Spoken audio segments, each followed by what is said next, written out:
세상에 공짜는 없다 이런 말을 우리가 종종 합니다. 무언가를 손에 넣기 위해서는 반드시 대가를 치러야 된다라고 하는 것이죠. 원하는 대학에 들어가거나 원하는 직장에 들어가기 위해서는 그만큼의 각고의 노력을 기울여야 된다라고 하는 것이죠. 혹은 이런 경우도 종종 경험을 하는데요. 마트에 갔다가 공짜라고 해서 기분 좋게 받아가지고 집에 와서 영수증을 보니까 다른 데 이미 다 포함되어 있는 이런 경우도 가끔 있죠. 그런 것처럼 세상에 공짜는 없다라고 하는 것이죠. 그런데 여러분, 이 말이 적용되지 않는 그런 영역이 한 군데 있습니다. 진짜 공짜인 그런 영역이 있다는 것이죠. 그것은 바로 자식을 향한 부모의 사랑인 것이죠. 자식을 향한 부모의 사랑에는 대가가 없습니다. 부모는 자식들에게 모든 것을 공짜로 줍니다. 입는 것, 먹는 것, 쓰는 것, 필요한 모든 것을 공짜로 주는 것이지요. 뿐만 아니라 정서적인 부분도 공짜로 줍니다. 자식이 아무리 부모의 마음을 팍팍 긁어 놓아도 부모는 어떻습니까? 끝까지 참고 인내를 합니다. 그리고 여전히 사랑합니다. 자녀들은 부모의 그 사랑을 받아서 내적으로도 조금씩 성숙되고 안정되어 가는 것이죠. 만일 부모가 대가를 받는다면, 자식들에게 대가를 받는다면 얼마나 받아야 될까요? 아마도 그 수치가 엄청날 것입니다. 하지만 어느 부모도 대가를 요구하면서 사랑을 주는 그런 부모는 아무도 없습니다. 지난주에 우리가 하나님이 우리에게 주시는 두 번째 복에 대해서 살펴보았습니다. 하나님의 예정하심이라고 하는 복에 대해서 살펴보았습니다. 하나님께서 우리를 자녀 삼기로 예정하셨고 때가 되어서 우리를 자녀로 불러주셨다는 것이죠. 우리는 모두가 다 하나님의 소유를 이어받는 하나님의 상속자들이 다 된 줄로 믿습니다. 이것이 에베소서 서두에서 언급하는 하나님이 우리에게 주시는 복 중에 두 번째 복으로 우리가 살펴보았는데, 다음 세 번째 복은 이 두 번째 복과 직접적으로 연결되어져서 자연스럽게 나오는 복입니다. 그것은 뭐냐 하면 바로 거저 주시는 은혜, 거저 주시는 복이다라고 하는 것이지요. 6절 말씀에 이렇게 말씀을 합니다. 이는 그가 하나님께서 사랑하시는 자 안에서, 예수 그리스도 안에서 우리에게 어떻게 하셨다고요? 거저 주시는 바, 이렇게 말씀을 합니다. 하나님께서 우리에게 모든 것을 거저 주신다, 그렇게 말씀을 하고 있습니다. 우리가 하나님의 자녀 되었기에, 하나님께서 우리의 아버지가 되어 주셨기에 이제 하나님은 우리에게 모든 것을 어떻게 주신다고요? 거저 주신다는 것이죠. 물론 본문에서는 구원에 대해서 말씀을 하고 있습니다만, 구원을 거저 주신다고 말씀을 하고 있습니다만, 단지 구원에만 한정되는 것이 아니라 우리의 삶의 모든 것으로 적용을 해도 무방하리라고 생각이 듭니다. 여러분, 우리 하나님은 우리에게 모든 것을 거저 주시는 분이십니다. 부모된 우리가 우리 자녀들에게 모든 것을 거저 주는 것처럼 우리 아버지 하나님 또한 우리에게 모든 것을 거저 주신다는 것이지요. 다만 거저 주시는 은혜와 관련하여서 우리가 놓치지 말아야 될 것이 있습니다. 여러분, 흔히 공짜라고 하면 무언가 좀 질이 떨어지는 것으로, 좋지 않은 것으로 우리는 보통 그렇게 생각하기 마련입니다. 무언가 공짜를 주면 기분이 좋아서 기분 좋게 받지만 마음 한편으로는 그것을 그렇게 귀하게 여기지 않는 경향이 있다라고 하는 것이죠. 아주 예전에 뉴스에서 그런 뉴스를 본 적이 있습니다. 어느 백화점에서 하도 이 물건이 안 팔려서 그냥 일부러 값을 100배 높여서 붙여 놓았더니만 그 다음날 바로 팔렸다는 것이에요. 그런 것처럼 우리는 값싼 것, 더욱이 공짜로 주어지는 것은 그렇게 귀하게 여기지 않는 그런 경향이 우리에게 있는 것이죠. 그런데 여러분, 하나님이 우리에게 주시는, 거저 주시는 은혜는 결코 그렇지 않습니다. 만일 우리가 하나님이 우리에게 거저 주시는 것을 하찮게 생각한다면, 값싼 것으로 생각한다면 그것은 아주 큰 오산입니다. 왜 그런 거 하니까 하나님은 엄청난 값을 지불하시고 나서 우리에게 그것을 값없이 거저 주시기 때문에 그런 것이죠. 오늘 본문 7절에서 그런 내용을 말씀을 하는데 7절에서 이렇게 말씀을 합니다. 우리는 그리스도 안에서 그의 은혜의 풍성함을 따라 그의 피로 말미암아 속량 곧 죄사함을 받았느니라, 이렇게 말씀을 합니다. 하나님이 우리에게 베푸신 구원에 대해서 하신 말씀인데, 우리의 구원이 어떻게 이루어지게 되었는가 하니까 그의 은혜의 풍성함을 따라, 하나님의 풍성한 은혜를 따라 값없이 거저 주어진 것이다라는 것이죠. 여러분, 우리 중에 아무도 값을 지불하고 구원받은 사람은 아무도 없는 줄로 믿습니다. 그런데 7절 뒷부분에 이렇게 말씀을 하고 있죠. 그의 피로 말미암아 속량 곧 죄사함을 받았다라고 말씀을 합니다. 이 속량이라고 하는 말이 어떤 뜻인가 하면, 노예나 죄수가 자유를 얻기 위해서 지불하는 속전, 대가를 가리켜서 속량이라고 합니다. 속전을 지불하는 것을 가리켜서 속량이라고 말하는 것이죠. 예수님께서 우리의 죄를 해결하기 위해서 속전을 지불하셨는데, 어떤 속전을 지불하셨는가 하니까 당신 자신의 십자가에 달려 흘리신 피값으로 속전을 지불하셨다라고 말씀을 하고 있습니다. 하나님 아들의 목숨값이라고 하는 어마어마한 양, 어마어마한 값을 지불하시고, 그리고 그 구원을 우리에게 값없이 거저 주신 것이다 라고 말씀을 하고 있는 것이죠. 그러게 하나님의 은혜는 값없이 거저 주시는 은혜이지만은 결단코 값싼 은혜가 아닌 것이죠. 오히려 도무지 값을 매길 수 없을 정도로 어마어마하게 값비싼 은혜이다라고 하는 것을 말씀을 하고 있는 것입니다. 또 하나 더 거저 주시는 은혜와 관련해서 생각할 것이 있는데요. 여러분, 거저 주신다고 하니까 우리 마음 한편에 그런 생각이 올라옵니다. 그러면 굳이 우리가 애를 쓰거나 노력할 필요가 어디에 있는가, 이런 생각이 들기도 합니다. 하나님이 구원을 그냥 값없이 거저 주신다고 하는데 열심히 말씀 순종하고 거룩하고 정결하게 살기 위해서 애를 쓸 필요가 어디 있겠느냐라고 하는 것이죠.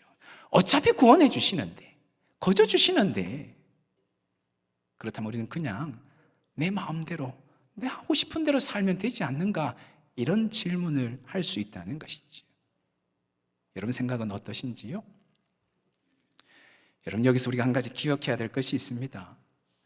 하나님의 은혜는 우리를 가만히 놔두지 않습니다. 하나님의 은혜는 우리를 사로잡아서 우리를 변화시켜 갑니다. 우리 그리스도인들의 매일의 삶이 성화의 삶이다, 거룩하게 되어지는 삶이다라고 그렇게 이야기를 하는데, 이 성화의 원동력이 무엇인가 하니까 바로 하나님의 은혜라는 것이죠. 종교개혁자 칼빈은 그런 이야기를 합니다. 하나님의 은혜는 우리의 칭의와 성화를 모두 포함한다, 그런 이야기를 합니다. 하나님의 은혜에는 칭의만이 아니라 의롭다고 칭함을 받는 것뿐만 아니라 거룩하게 되어지는 성화까지 포함한다는 것이죠. 여러분, 우리는 은혜로 하나님으로부터 의롭다고 칭함 받은 줄로 믿습니다. 구원받았다라고 하는 것이죠. 하지만 단지 의롭다고 칭함받는 것으로 끝이 아닌 것이죠. 우리가 구원받고 나면 우리 안에 누가 계십니까? 성령이 내주에 계시죠. 그 성령께서 우리를 가만히 놔두지 않는다는 겁니다. 그 성령께서 우리를 거룩하게 변화시켜 나간다는 것이죠. 이것이 소위 칼빈의 이중 은혜론이라고 하는 것입니다. 은혜는 우리로 하여금 의롭다고 칭함을 받게 하는 것일 뿐만 아니라 한편에서는 우리를 거룩하게 변화되어지도록 우리를 이끌어간다는 것이죠. 그러기에 하나님의 은혜가 거저 주어진다고 해서 우리 마음대로 살 수 있는 것이 아닌 것이죠. 오히려 우리는 더 열심히 말씀에 순종하고 더 열심히 거룩하고 정결한 삶을 살려고 애를 쓸 수밖에 없습니다. 왜 그런 거 하니까 은혜가 우리를 가만히 내버려 두지 않는 겁니다. 우리 마음대로 살도록 내버려 두지 않는다는 것이죠. 물론 사람마다 정도의 차이는 있을 수 있습니다. 어떤 사람은 아주 강력하게 은혜에 사로잡혀서 아주 적극적으로 순종하는 삶을 사는 반면에 어떤 사람은 아주 느슨하게 은혜에 사로잡혀서 아주 소극적으로 순종하는 삶을 살 수는 있습니다.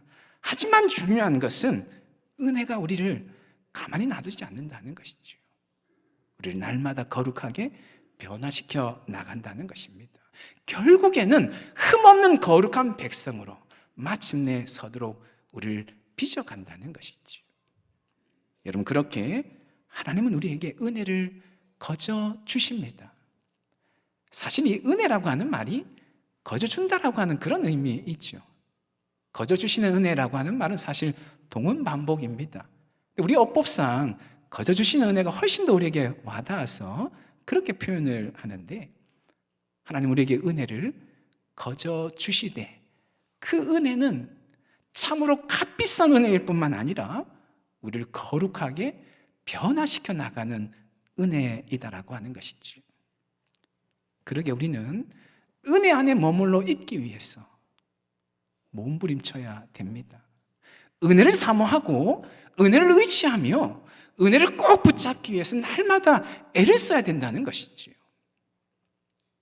종교개혁자들은 하나님께서 우리에게 은혜를 베푸시는 수단으로 세 가지를 이야기를 합니다. 하나님이 우리에게 은혜를 베푸시는데 어떤 통로로 베푸시는가? 세 가지의 통로. 말씀과 기도와 성례라고 이야기를 합니다. 성례는 세례와 성찬을 말하는데, 말씀과 기도와 성례를 통해서 하나님께서 우리에게 은혜를 베푸신다는 것이죠. 물론 하나님은 우리 삶 가운데 다양한 은혜를 베푸십니다. 근데 그 다양한 은혜를 은혜로 깨달을 수 있는 방편이 무엇인가 하면 말씀과 기도와 성례라는 것이죠. 세례는 우리가 신앙생활을 하면서 한 번 하는 거고, 성찬은 어쨌든 오늘날 1년에 2번밖에 하지 못하니까 특별히 우리는 날마다 말씀과 기도를 붙잡고 말씀과 기도에 가까이 나와야 될 것입니다. 매일마다 말씀 묵상하고 매일마다 하나님 앞에 기도하며 하나님과 인격적으로 교제하고 동행함으로써 우리 삶 가운데 하나님의 은혜가 충만하게 머물러 있도록 해야 된다라고 하는 것이죠. 디모데 후서 2장 1절에 보니까 이런 말씀을 합니다. 사도 바울이 영적인 아들 디모데에게 권면하는 말씀인데요, 이렇게 권면합니다. 내 아들아 디모데야, 그러므로 너는 그리스도 예수 안에 있는 어디 가운데서? 은혜 가운데서 어떻게 하라고요? 강하고, 이 명령형입니다. 강하라, 이런 말입니다. 디모데야, 너는 은혜 안에서 강하라, 이런 권면을 하고 있는데요, 이 강하다라고 하는 단어의 문법을 보니까 어떻게 되어 있냐면요, 수동태 명령형입니다. 그 문법을 살려서 번역을 하면 강하여져라, 이렇게 번역을 해야 되는 것이죠. 너는 은혜 안에서 강해지라는 것입니다. 무슨 말일까요? 우리 스스로 강해질 수 있는 것이 아니라는 것이죠. 은혜가 우리를 강하게 만들어준다는 것입니다. 그렇기 때문에 은혜 안에서 강해져라 권면하고 있는 것이죠. 여러분, 우리가 하나님의 은혜를 깨닫고 하나님 은혜 안에 머물러 있다면 그 은혜가 우리를 강한 자로 만들어준다는 것이죠. 돈이 우리를 강한 자로 만드는 것이 아니라는 것입니다. 권력이 우리를 강한 자로 만드는 것이 아니라는 것이죠. 지식이나 인맥이 우리를 강한 자로 만드는 것이 아니라 하나님의 은혜가, 값없이 거저 주시는 하나님의 은혜가 우리를 강한 자로 만들어준다는 것이죠.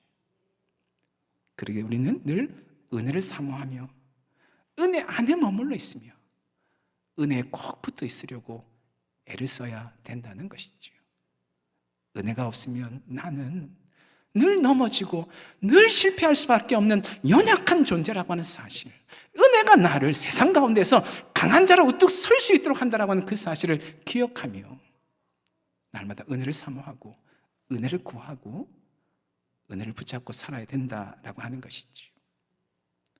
바라기는 은혜 안에서 강한 자로 살아가시는 저와 여러분 다 될 수 있기를 예수님의 이름으로 축원합니다. 다음으로 바울은 하나님이 우리에게 주시는 네 번째 복에 대해서 말씀을 하는데요, 그것이 뭐냐면 넘치는 은혜다, 이렇게 말씀을 합니다. 넘치는 복, 넘치는 은혜라고 말씀을 하는데 8절 한번 보시면 이렇게 말씀을 하죠. 이는 그가 하나님께서 모든 지혜와 총명을 우리에게 어떻게 하셨다고요? 넘치게 하신다는 것이죠. 하나님 우리에게 은혜를 거저 주실 뿐만 아니라, 값없이 거저 주실 뿐만 아니라 넘치도록 주신다라고 말씀을 하고 있습니다. 하나님의 은혜는 넘치는 은혜인 줄로 믿습니다. 그런데 여러분 어떻습니까? 살다 보면 이 말이 틀린 것처럼 느껴질 때가 있습니다. 하나님 넘치도록 우리에게 주신다고 말씀을 하는데 막상 어떤 일을 만나게 되면 하나님 너무 인색한 것 같아요. 너무 딱 맞게 주시는 것 같습니다. 여러분 그런 경험은 안 해보십니까? 저만 그런가요? 하나님 조금만 더 쓰시죠. 이왕 쓰시는 거. 이런 마음이 들 때가 있습니다. 그러나 여러분 그것은 우리가 하나님 주시는 은혜의 분량을 다 보지 못하고 다 깨닫지 못해서 그런 것이지, 하나님 정말 인색하시거나 딱 맞게 주시는 분이 결코 아닙니다. 우리의 영적인 시력의 한계 때문에 하나님의 은혜의 분량을 다 보지 못해서 그런 것이지, 하나님은 언제나 우리에게 넘치도록 주시는 분이시다라고 하는 것이죠. 사실 우리가 그 당시에는 잘 모르죠. 어떤 문제, 어떤 일을 만났을 때 그 당시에는 모르지만 그 일들이 다 해결되고 지나고 나서 뒤를 돌아보면 어떻습니까? 하나님이 넘치도록 내 삶을 채우시고 인도하셨다고 고백하지 않습니까? 과분한 은혜로 나를 붙드시고 여기까지 인도하셨다고 우리는 그렇게 날마다 고백을 하는 것이죠. 그런 것처럼 우리 하나님은 넘치도록 주시는 하나님이시다라고 하는 것입니다. 누가복음 15장에 나오는 탕자 비유를 우리가 잘 알고 있는데요, 둘째 아들이 살아있는 아버지에게, 아버지가 살아계신데 유언을 달라고 요구해서는 유언이 아니죠. 유산을 요구해서는 집을 나가죠. 그래서 멀리 가서 허라망탕하게 다 탕진하고는 돼지가 먹는 돼지 먹이, 성경에는 쥐엄 열매라고 되어 있잖아요. 그것조차도 구할 수 없었어. 결국 어떻게 합니까? 아버지 집으로 돌아오려고 하는데 그냥 돌아올 수는 없고 자신을 종으로 받아달라고 부탁하기 위해서 아버지 집으로 돌아옵니다. 근데 아버지가 어떻게 합니까? 집으로 돌아오는 그 아들을 아버지가 먼저 발견하죠. 그리고는 달려가서 아들의 목을 껴안고는 그를 맞아줍니다. 손에는 금가락지를 끼워주고 새 신을 신겨주고 새 옷을 입혀주고 잔치를 벌입니다. 종이 아니라 아들로 받아들여 준 것이지요. 여기서 우리는 이 이야기, 이 비유에서 우리는 하나님 아버지의 넘치는 사랑을 발견하게 됩니다. 사실 둘째 아들이 유산을 받아가는 그 순간 아버지와 아들의 관계는 이제 끝이 났습니다. 왜 그런가 하면 고대 근동사회에서 아버지가 살아있는데 유산을 요구하는 것은 아버지를 죽은 것처럼 여기겠다라고 하는 그런 행동이기 때문에 그런 것이죠. 아버지와 아들 관계가 완전히 끝이 났다는 것이죠. 근데 아버지는 그 아들을 어떻게 합니까? 기꺼이 다시금 받아들여 줍니다. 아들의 잘못을 책망하거나 재발 방지를 경고하거나 한 번만 더 그런다면이라고 경고하지 않습니다. 기쁨으로 그냥 받아들여 주는 것이죠. 넘치는 하나님의 사랑을 말해 주는데, 미국의 팀 켈러 목사님은 이 비유에 등장하는 아버지에게 별명을 하나 붙여줍니다. 탕부라고 하는 별명을 붙여줍니다. 그러니 이 비유의 제목을 탕자 비유라고 하기보다는 탕부 비유라고 하는 것이 더 맞다, 이렇게 제안을 합니다. 탕부. 여러분, 탕자가 무슨 탕일까요? 허랑방탕하게 탕진하다, 그런 말인 것이죠. 이 비유의 아버지는 허랑방탕하게 탕진한 아버지라는 것입니다. 무엇을 탕진한 것일까요? 사랑을 탕진한 것이죠.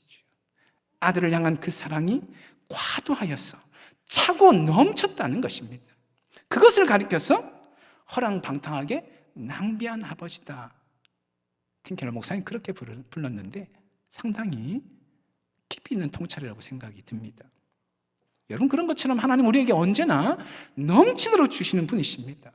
마치 허랑방탕하게 낭비하는 것처럼, 하나님이 낭비하시는 것처럼 보일 정도로 우리에게 넘치게 주신다라고 하는 것이죠. 에베소서 3장 20절 말씀해 보니까요, 우리가 나중에 또 살펴볼 텐데 이런 말씀을 사도 바울이 하고 있습니다. 우리 다 같이 한번 에베소서 3장 20절 말씀 읽겠습니다. 우리 가운데 역사하시는 능력대로 우리가 구하거나 생각하는 모든 것에 더 넘치도록 능히 하실 이에게. 우리 하나님 어떤 하나님이신가? 우리가 구하거나 생각하는 것에 응답하시는 하나님이시라는 거죠. 우리가 구하는 것뿐만 아니라 생각하기만 해도 그것을 아시고 응답하시는 분이시라는 겁니다. 그런데 더 넘치도록 능히 하시는 분이라는 겁니다. 우리가 구하거나 생각하는 것보다 더 넘치도록 응답하시는 분, 모든 것에 있어서 항상 그렇게 넘치도록 채워주시는 분이시다라고 말씀을 하고 있는 것이죠.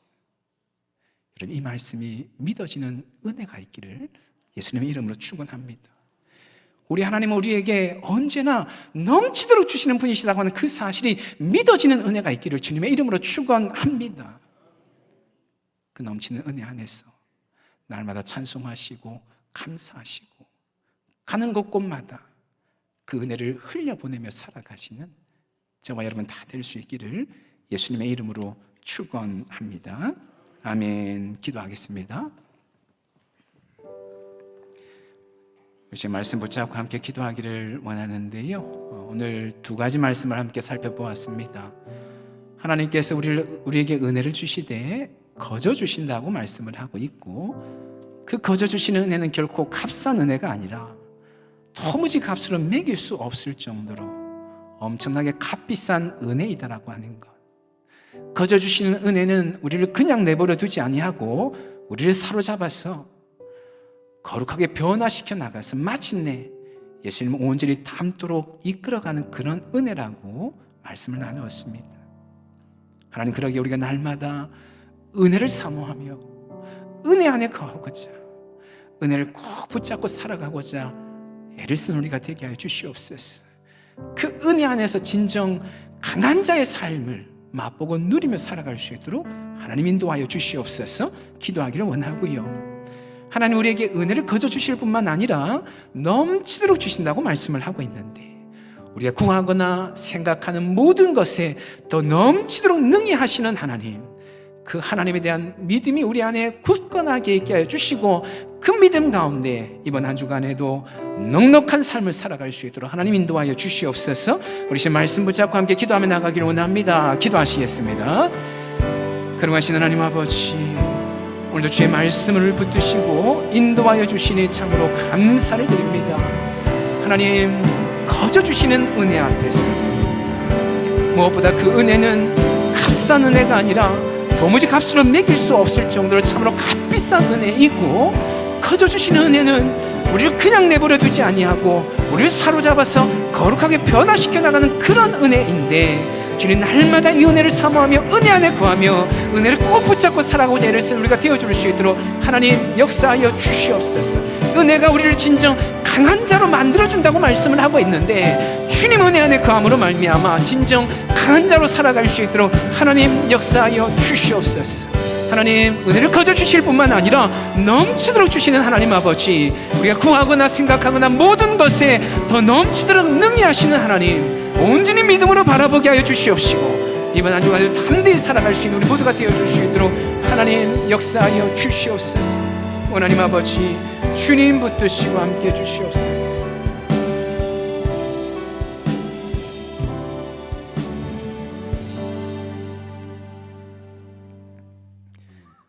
거룩하신 하나님, 하나님 우리에게 은혜를 주시되 값없이 거저 주신다라고 하는 그 사실 기억하게 하시되, 하나님의 거저 주시는 은혜는 값싼 은혜가 아니요 도무지 값으로 매길 수 없을 정도로 엄청나게 값비싼 은혜라고 하는 사실 우리의 마음에 새기게 하여 주시옵고, 하나님의 은혜는 우리를 그냥 가만히 내버려 두는 것 아니라 사로잡아서 날마다 거룩하게 변화되어져서 마침내 그리스도의 장성한 분량에 충만한 곳까지 우리를 인도해 가시는 은혜라고 하는 사실을 기억하게 하여 주시되, 날마다 은혜를 사모하고 은혜를 구하고 은혜 안에 거하고자 애를 쓰는 우리 모두가 다 될 수 있도록 인도하여 주시옵소서.